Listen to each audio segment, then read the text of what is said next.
Set ஆகலையோ அது மாதிரி தான் இந்த டிஃபனும்.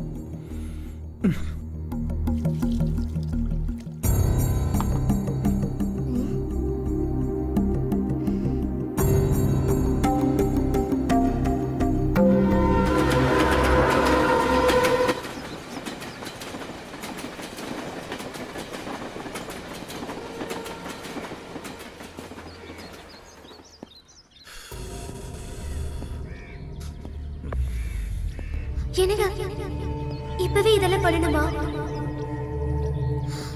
இல்ல இப்பவே குழந்தை பெத்துக்கிட்டேன்னா என் அழகெல்லாம் போயிடும். அதுவும் இல்லாம நான் ஃபேட்டா வேற ஆயிடுவேன். ஏன்னா என் ஃப்ரெண்ட்ஸுங்கெல்லாம் அப்படிதான் ஆயிட்டாங்க. அதனால இந்த விஷயத்தை கொஞ்சம் தள்ளி போடலாமா? ஐஸ்வர்யாவை இதுக்கு மேலேயும் கன்வின்ஸ் பண்ண முடியாம தவிச்சுக்கிட்டு இருந்தேன். அவ சொன்ன வார்த்தைகள் எல்லாம் மறக்க முடியாம மீண்டும் மீண்டும் என் ஞாபகத்துக்கு வந்துச்சு. நான் அதான் சொல்றேன்ல, கொஞ்சம் புரிஞ்சுக்கோங்க. என்ன இவ்வளவு நேரமா எம்டி வரல? மீட்டிங் வர டைம் ஆயிடுச்சு.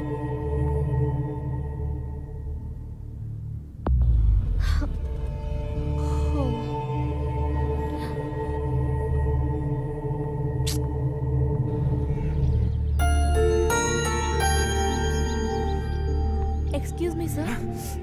சார், பாம்பேல இருந்து பிசினஸ்மேன் வந்திருக்காங்க. ஆல்ரெடி 1 மணி நேரம் வெயிட்டிங் சார். சார், இந்த மீட்டிங் சக்சஸ் ஆச்சுனா 1 crore profit sir. Meeting cancel பண்ணு. சார், என்ன சார்?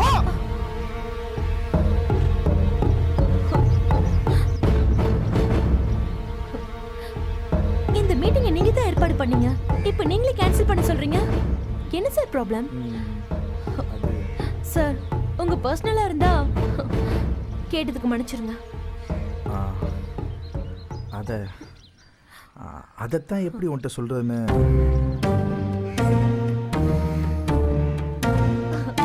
நீங்க நல்ல ஜாலியான கேரக்டர்னு கேள்விப்பட்டேன். ஆனா உங்களை பார்த்தா அப்படி தெரியலையே சார். குழந்தை பெத்தா அழகு குறைஞ்சிருமா? என்ன சார் சொல்றீங்க?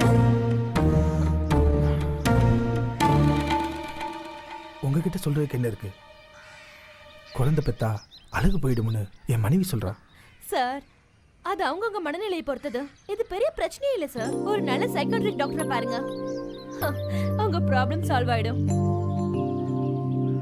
ஒரு பொண்ணோட மனசு இன்னொரு பொண்ணுக்கு தான் தெரியும்னு சொல்லுவாங்க.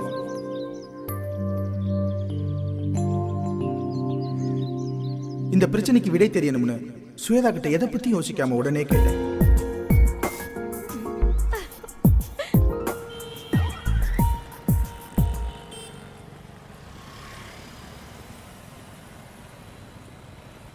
சரியா, போய் உட்காரு.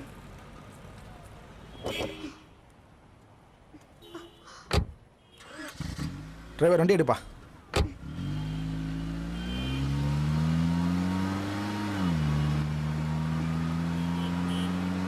வா கௌதம், எப்படி இருக்க?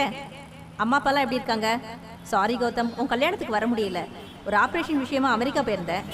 அப்புறம் சொல்லு. அது வந்து டாக்டர், என் ஒய்ஃபை நைட் அப்ரோச் பண்ணும்போது ஏதேதோ காரணம் சொல்லி தட்டி கழிக்கிறா. அதுவும் இல்லாமல் அழகு குறைஞ்சிடும், ஃபேட் ஆயிடுவேன்னு ஃபீல் பண்ணுறா. டாக்டர், எங்களுக்குள்ள அது அது நடக்கவே இல்லை டாக்டர். உன் ஒய்ஃப் வந்திருக்காளா?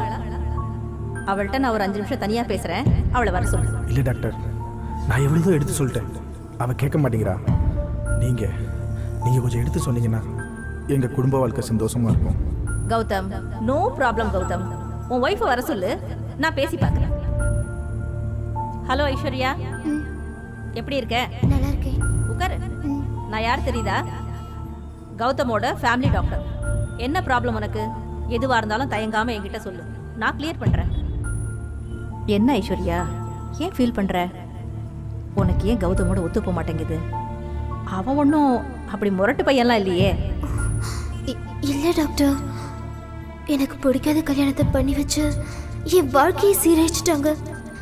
எனக்கு கௌதம சுத்தமாக பிடிக்கல. பிடிக்காத ஆள் கூட எப்படி டாக்டர் வாழ முடியும்? நான் அவர்கிட்ட இருந்து விலகதான் ஆசைப்படுறேன். அவர் கூட வாழ ஆசைப்படல டாக்டர். அவருக்கு அவர் வாழ்க்கை முக்கியம், எனக்கு ஏன் வாழ்க்கை முக்கியம். இங்க 2 பேருக்கும் நடுவில் இருக்கிறது இந்த தாலி மட்டும்தான். இந்த தாலி விலகணும் தான் நான் ஆசைப்படுறேன் டாக்டர். வாட் நான்சென்ஸ், என்ன பேசுற? இடியட் மாதிரி பேசுற. ஒரு பொண்ணுக்கு கழுத்துல தாலி ஏறிச்சுன்னா அது ஒரு தடவை தான். நீ புரிஞ்சுதான் பேசுறியா இல்ல புரியாம பேசுறியா? இல்ல டாக்டர், நான் முடிவு எடுத்ததுதான். இவர் விட்டு எப்ப விலகுறேனோ அதுதான் என் வாழ்க்கையில எடுத்த சந்தோஷமான முடிவு. சோ இதான் உன்னோட ப்ராப்ளம் இல்லையா ஐஸ்வர்யா? எல்லாருக்கும் வாழ்க்கை நினைச்சபடியே அமையறது இல்ல. அப்படி அமைஞ்சிட்டா அது கடவுள் செயல். கௌதம், உன் ஒய்ஃப் கிட்ட நான் பேசி பார்த்துட்டேன். அவளால 4-5 குழந்தை பெத்துக்க முடியும். பட் அவளுக்கு ஃபர்ஸ்ட் ஃபீலிங் உன்கிட்ட அவ ஷைனஸா ஃபீல் பண்றா.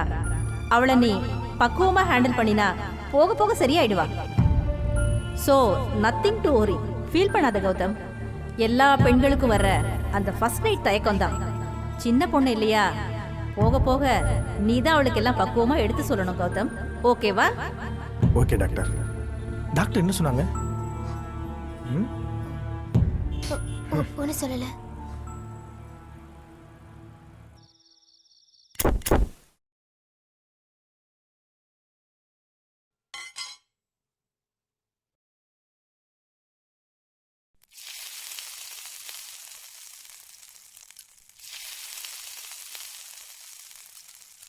Hi ice. என்ன இன்னைக்கு சப்பாத்தியா? சாஃப்டா இருக்கு. குட்.